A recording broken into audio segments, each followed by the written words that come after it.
I cannot react.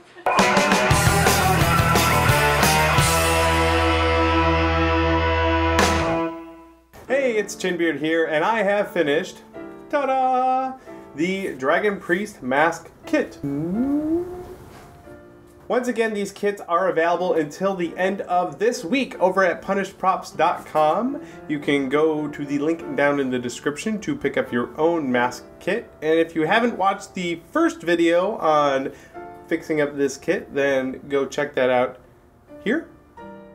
And then come back and watch this and find out how to finish and paint this guy. When we last left off, the mask was all primed and ready for paint. Now at this point, you've got a lot of options. And in the game, these priest masks had a bunch of different styles and colors and different metals or wood or whatever that you had to choose from.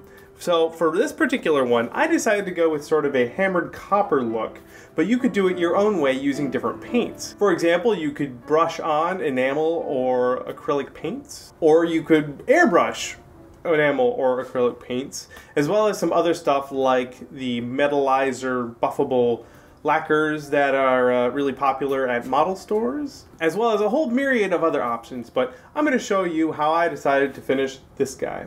I happen to have on hand a can of spray paint that was like a copper hammered texture look to it. And I like the idea of that texture, so I just rolled with it. It's really easy to apply. You just spray paint it on, and I went with a couple of coats and let it dry overnight. It looks pretty cool at this point, but I wanted to weather it and beat it up a little bit like it had been, you know, sitting in a dirty crypt for a while. The first thing I did then was to fill in some of the cracks and crevices with some Rub and Buff patina color, because copper oxidizes into a green instead of like a brown rust.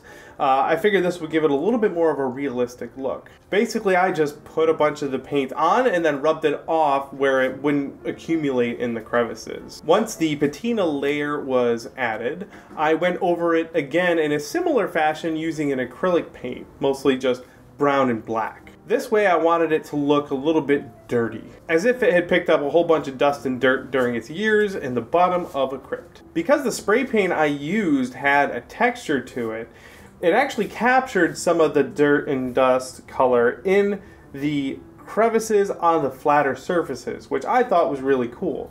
Essentially, I just brushed a whole lot of paint on the surface and then lightly rubbed most of it off with a paper towel.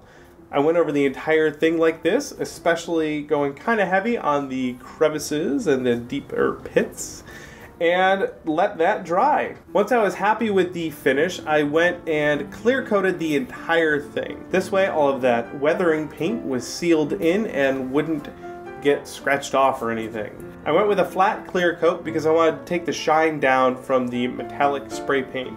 I wanted this to look a little bit dingy and worn. At this point, if I wanted to, I could go in and weather it even more and then clear coat it again, but I was pretty happy with it. So the last thing I did was to just brush in some black acrylic paint on the back of it, just to make the back look all nice and finished.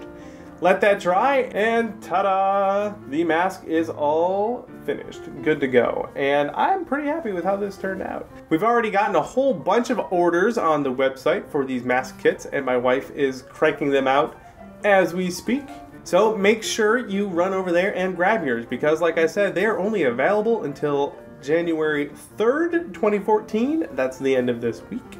And we also only have a limited number of them that we can produce from a single mold. So head on over and grab that. If you have any questions about this build or anything else that I've worked on, let me know over on Twitter at Chinbeard or over on Facebook.com/punishedprops. Thanks guys, and I'm looking forward to see all of you working on your Dragon Priest mask. Why are you staring at me? I like the non-shiny look of it. I hadn't seen it clear-coated yet. Sorry. It's my assistant. If you have any questions about this build or anything else that I've worked on, let me know over... Don't laugh at me.